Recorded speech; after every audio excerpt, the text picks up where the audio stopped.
नमस्कार दोस्तों, कैसे हैं आप सभी।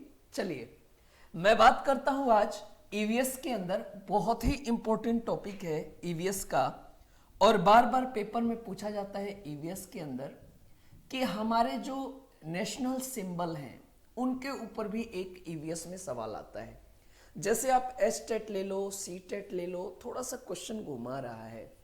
जैसे DSSB का ईवीएस ले लो, केवी का ईवीएस ले लो, तो थोड़ा सा क्वेश्चन जो है मिक्स कर रहा है ईवीएस में। और ईवीएस जो छोटे बच्चे होते हैं उनको ये झंडे बनाना, उनको अपने अशोक स्तंभ देखना बहुत अच्छा लगता है। तो आज हम बात करेंगे ईवीएस में हमारे नेशनल जो सिंबल है। सबसे पहले अगर मैं ईवीएस के अंदर अपने नेशनल सिंबल की बात करूं तो ये सबसे पहला हमारा क्वेश्चन उठता है। आइए हम इस पर बात करेंगे। इसको बोलते हैं हम अपने नेशनल फ्लैग, नेशनल फ्लैग। तो भाई इस पे क्वेश्चन क्या क्या आ सकता है, ध्यान से सुनना। ये हमारा नेशनल फ्लैग है और 22 जुलाई 1947 को ये जो झंडा आपको दिख रहा है इसको गवर्नमेंट ऑफ इंडिया ने एडॉप्ट कर लिया। यानी क्वेश्चन ये पूछा जाएगा कि ये बताइए जो हमारा नेशनल फ्लैग है वो कब एडॉप्ट किया सरकार ने, तो 22 जुलाई 1947 को एडॉप्ट किया। दूसरा क्वेश्चन बहुत प्यारा कि जो हमारा झंडा है इसकी डिजाइन किसने तैयार किया था, तो आंध्र प्रदेश के रहने वाले एक व्यक्ति थे जिनका नाम था पिंगाली बंकैया। पिंगाली बंकैया ने हमें इसका डिजाइन बना के खादी के वस्त्र पर दे दिया। यानी जो ये हमारा नेशनल फ्लैग है इसको पिंगाली बंकैया नाम के एक व्यक्ति ने इसका डिजाइन दिया था, पिंगाली बंकैया। तो इसका डिजाइन किसने तैयार किया, पिंगाली बंकैया ने। दूसरा क्वेश्चन जो हमारा झंडा समिति है, एक क्वेश्चन यहां पे भी आता है, झंडा समिति। तो झंडा समिति के अध्यक्ष पूछा जाता है, तो याद रखना झंडा समिति के अध्यक्ष थे राजेंद्र प्रसाद। फ्लैग कमेटी के जो अध्यक्ष थे राजेंद्र प्रसाद। कुछ लोग जेबी कृपलानी बताते हैं, मेरे भाई आप राजेंद्र प्रसाद आंसर करके आना। झंडा समिति के अध्यक्ष राजेंद्र प्रसाद। 22 जुलाई 1947 को एडॉप्ट किया गया। पिंगाली बंकैया ने इसका डिजाइन किया था। रही बात केसरिया, सफेद और हरा। केसरिया, सफेद और हरा ये तीन कलर हैं, और जो बीच में चक्र दिख रहा है ये नीले कलर का है, नीला। तो टोटल झंडे पर जो कलर आया वो आया 4, केसरिया, सफेद, हरा, सैफरॉन, व्हाइट, ग्रीन और ब्लू। ये जो झंडे के बीच में जो चक्र दिख रहा है ये चक्र सारनाथ के अशोक स्तंभ से लिया गया है। सारनाथ में अशोक ने एक स्तंभ अभिलेख बनवाया, स्तंभ अभिलेख, उस पे से ये चक्र उठाया गया है। क्वेश्चन ये बनेगा जो केसरिया है, सैफ्रॉन, वो किस चीज का प्रतीक है, वो हमारे साहस का प्रतीक है, हमारे शौर्य का प्रतीक है।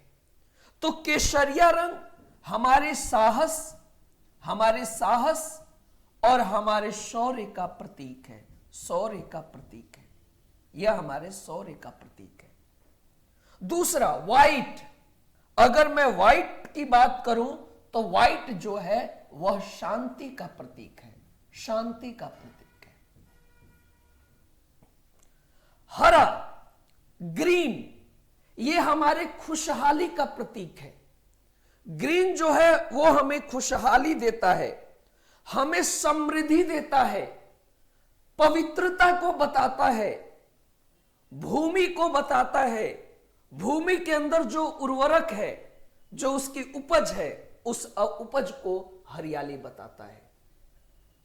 साहस और शौर्य का परिचय देता है सैफ्रॉन, शांति का परिचय देता है व्हाइट, खुशहाली, समृद्धि, उर्वरक, हमारी भूमि, इन सब की जानकारी देता है हरा। जो नीले कलर है, जो चक्र नीला कलर है, वो हमें विधि कानून का प्रतीक माना जाता है। नीला कलर कानून विधि का प्रतीक है। नीला, ये पूछा हुआ है भाई, विधि का प्रतीक है, ये हमारा झंडा है जी। इस पर क्वेश्चन पूछते हैं। 22 जुलाई 1947 को इसको एडॉप्ट किया गया और जो ध्वज है, जो इसका अनुपात है, ध्वज के ऊपर जो अनुपात देता है, रेशियो देता है, याद करना, बहुत प्यारा सा क्वेश्चन है। रेशियो जब कहेगा लंबाई और जब कहेगा चौड़ाई, जब कहेगा लंबाई और जब कहेगा चौड़ाई का अनुपात क्या है, तो लंबाई और चौड़ाई का अनुपात 3:2 है। कई बार पेपर में आपको घुमाता है, चौड़ाई को पहले ले आएगा और लंबाई को बाद में ले आता है, चौड़ाई को पहले ले आएगा, लंबाई को बाद में ले आता है, तो चौड़ाई मतलब 2:3। कई बार लंबाई और ऊंचाई कहता है, ऊंचाई ही चौड़ाई है, ये ध्यान रखना। जब चौड़ाई पहले तो 2, पहले लंबाई तो 3। ये याद रखना, जल्दीबाजी में आंसर नहीं करना। मेरे दोस्त, ये तो था हमारे नेशनल फ्लैग के बारे में। अब एक क्वेश्चन आता है, कई बार क्वेश्चन ये पूछ देता है नेशनल फ्लैग के अलावा, नेशनल फ्लैग के अलावा पूछ देता है राष्ट्रीय चिन्ह, अशोक चक्र, राष्ट्रीय चिन्ह, नेशनल एम्बलम, अशोक चिन्ह, इसे ही बोलते हैं अशोक चिन्ह, अशोक चिन्ह। अभी बताया था सारनाथ में, सारनाथ यूपी, अशोक ने एक स्तंभ बनवाया था जब अशोक का टाइम था, मौर्य वंश का, और उसने एक स्तंभ बनवाया और उस स्तंभ पे कुल 4 शेर दिखे, कुल 4 शेर। लेकिन अगर आपको दिखाई दे रहा हो तो 3 ही दिखाई देंगे, 1, ये 2 और ये 3। इसके पीछे एक उधर मुंह करके, उधर इस स्क्रीन के पीछे उधर मुंह करके बैठा हुआ है, एक ऐसे, एक इधर और एक इधर। तो कुल शेरों की संख्या 4 है। लेकिन सवाल पूछेगा विजिबल कितने हैं, दिख कितने रहे हैं, तो आप किसी भी साइड से आप अगर उधर से देखोगे तो 1, 2 और 3, ये वाला छुप जाएगा जो इधर दिख रहा है। तो दिखाई कितने देते हैं, दिखाई 3, कुल है कितने, 4। ये अशोक चिन्ह है। 26 जनवरी 1950 को याद रखना, 26 जनवरी 1950 को इस चिन्ह को भारत सरकार ने अपना लिया। 26 जनवरी याद रखना, 26 जनवरी 1950 को चिन्ह को अपना लिया। एक शब्द लिखा है ये सत्यमेव जयते, याद रखिएगा मेरे दोस्त, इस चिन्ह में सत्यमेव जयते लिखा है। यह सत्यमेव जयते, हमारे पास 108 उपनिषद हैं। कितने उपनिषद हैं? 108। सवाल पूछ देगा कितने वेद हैं, वेद पूछे तो 4। कितने पुराण हैं, तो पुराण जब पूछे तो 18। कितने वेदांग हैं, वेदांग तो लगाना 6। लेकिन यह बात होगी 108 उपनिषद की। जब भी उपनिषद पूछेगा तो 108, इसी उपनिषद को वेदांत कहते हैं, वेदांत। तो वेदांत ही उपनिषद है। और इसी में एक उपनिषद है मांडुक्य, सॉरी मुंडुको, मुंडुक्यो। मुंडुक्यो उपनिषद में सत्यमेव जयते शब्द है और इसी उपनिषद से यह लिया गया है। जब पेपर में कभी मांडुक्य पूछ दे, मांडुक्य यह भी एक उपनिषद है, मांडुक्य, तो इसमें सत्यम शिवम शब्द है, सत्यम शिवम शब्द। लेकिन यहां सत्यम शिवम थोड़ी है, यहां तो सत्यमेव जयते हैं, तब मुंडुको उपनिषद में है।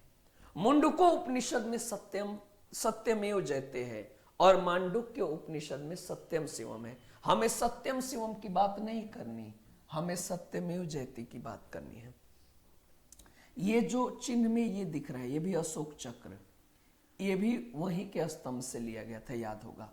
सवाल यह पूछा कि जो हमारा चिन्ह है इस पर सिंह के अलावा और कौन से दो जानवर हैं। तो ध्यान से सुनिएगा, आपको मैं दिखा रहा हूं। एक ये दिख रहा है ना, ये, और एक ये दिख रहा है। तो इनके अलावा एक घोड़ा है और एक सांड है।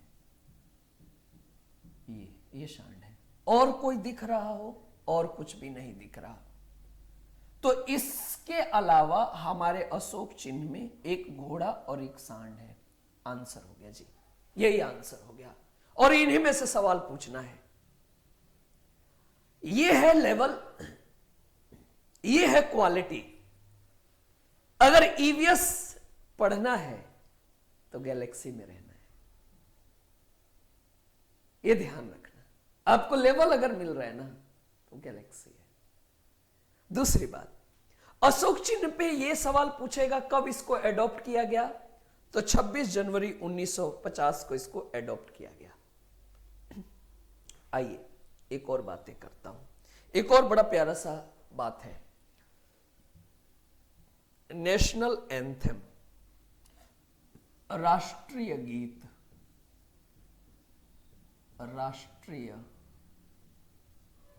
गीत, ध्यान से सुनना। नेशनल सॉन्ग, एंथम नहीं, नेशनल सॉन्ग। सवाल 100% आनी है, मतलब 100% सवाल आएगी। देखिए सवाल क्या आएगा, देखिए सवाल क्या आएगा। सवाल यह आएगा, हमारा एक गीत है जिस गीत का नाम है वंदे मातरम। वंदे मातरम, इस गीत को ही हम नेशनल सॉन्ग कहते हैं। यह गीत आनंद मठ किताब से लिया गया है। आनंद मठ किताब से लिया गया है। और यह आनंद मठ किताब बंगला भाषा में है, 1882 में रिलीज हुई थी। और इस किताब को लिखने वाले बंकिम चंद्र चटर्जी हैं। बंकिम चंद्र चटर्जी। और ये बंकिम चंद्र चटर्जी आए चाहे चट्टोपाध्याय आए, एक ही बात है। और इसी आदमी ने वंदे मातरम भी लिखा है, वो इसी किताब से लिया गया है। यह हमारा नेशनल सॉन्ग है। दूसरी बात, जो वंदे मातरम है, पहली बार कलकत्ता में कांग्रेस का अधिवेशन, सेशन ऑफ कांग्रेस, कांग्रेस का अधिवेशन चल रहा था कलकत्ता में, और टाइमिंग ईयर था 1896। और कांग्रेस के उस टाइम अध्यक्ष थे रहमतुल्लाह सियानी। रहमतुल्लाह सियानी। ये रहमतुल्लाह सियानी उस टाइम कांग्रेस के अध्यक्ष थे। और इन्हीं की अध्यक्षता में पहली बार हमारा राष्ट्रीय गीत गाया गया। पहली बार गाया गया 1896 में।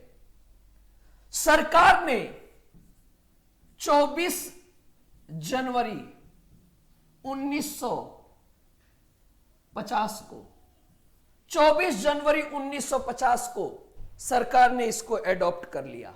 कब? 24 जनवरी 1950 को सरकार ने इसको एडॉप्ट किया, इस गाने को, कि ये हमारा नेशनल सॉन्ग होगा। पहली बार गाया कब गया? 1896 में। एडॉप्ट कब किया गया? ये लिखने वाले कौन? बंकिम चंद्र चटर्जी। आपको एक और बात बता दूं, जो हमारा वंदे मातरम है वो 65 सेकंड में गाया जाता है। 65 सेकंड का मतलब 1 मिनट 5 सेकंड। कैसे? 60 सेकंड प्लस 5 सेकंड, तभी तो 65 सेकंड। और 60 सेकंड बराबर 1 मिनट, तो 1 मिनट 5 सेकंड। कभी पेपर में 1 मिनट 5 सेकंड आए तब भी बात वही है, और 65 सेकंड आए तब भी बात वही है। आंसर वही है। तो ये था हमारा नेशनल सॉन्ग। मेरे दोस्त ध्यान से सुनना। एक आता है राष्ट्रीय गीत। राष्ट्रीय गीत, नेशनल एंथम।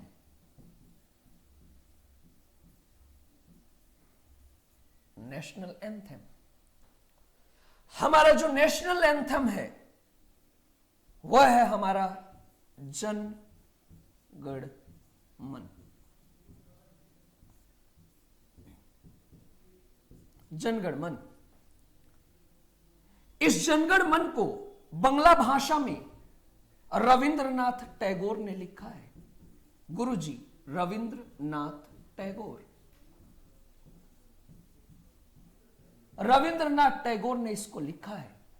यह जो जनगण मन है वह एक किताब है गीतांजलि,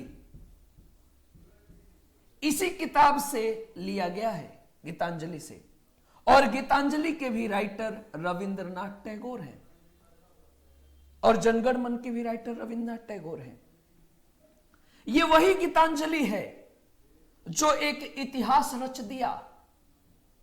यह गीतांजलि 1913 में रविंद्रनाथ टैगोर को लिटरेचर के कारण एशिया में और इंडिया में पहले एशियन एंड इंडियन, पहले ऐसे व्यक्ति बने पूरे एशिया और पूरे इंडिया में जिसको लिटरेचर के लिए नोबेल प्राइज मिला 1913 में। ये वही गीतांजलि है और इसी किताब से लिया गया जनगण मन।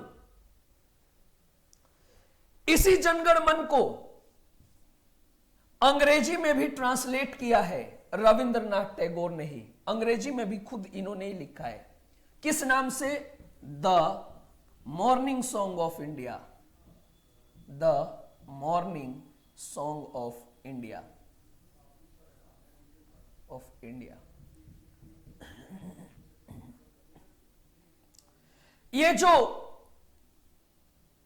जनगण मन है अपना राष्ट्रीय गीत, बहुत सम्मान है इसको, दिलों में राज करता है ये गीत। इस गीत को 52 सेकंड में गाया जाता है। इस गीत की धुन कैप्टन राम सिंह ठाकुर ने तैयार किया था।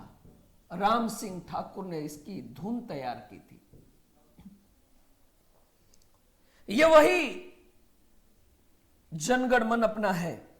जब कभी देश में इमरजेंसी की स्थिति हो तो सिर्फ 20 सेकंड में ही गा लिया जाता है, अन्यथा 52 सेकंड में। यह वही अपना जनगण मन है जिसको पहली बार 1911 में कलकत्ता के ही कांग्रेस के अधिवेशन में पहली बार गाया गया और उस समय कांग्रेस के अध्यक्ष थे विष्णु नारायण धर। विष्णु नारायण धर। यह वही अपना जनगण मन है जिसको गवर्नमेंट ऑफ इंडिया ने 24 जनवरी 1950 को एडॉप्ट कर लिया। इसको भी और गीत को भी एक ही दिन एडॉप्ट किया था। गीत 1896 में पहली बार गाया गया था, जो गीत था अपना, और जो गान है अपना 1911 में। वो भी कलकत्ता, ये भी कलकत्ता। उस समय रहमतुल्लाह सियानी थे और इस समय विष्णु नारायण धर हैं। ये हमारा नेशनल एंथम था। मेरे दोस्त, ये अभी सिंबल ऑफ नेशन का पार्ट 1 है। इसके बाद हम फ्लावर पढ़ेंगे, इसके बाद हम एनिमल पढ़ेंगे नेशनल, उसके बाद हम एक्वेटिक नेशनल जलचर पढ़ेंगे, हम फल पढ़ेंगे, हम ट्री पढ़ेंगे, नेशनल हेरिटेज पढ़ेंगे। ये सब सारी चीजें आपको पार्ट 2 में आएंगी। तब तक के लिए मैं विदा चाहूंगा। नमस्कार।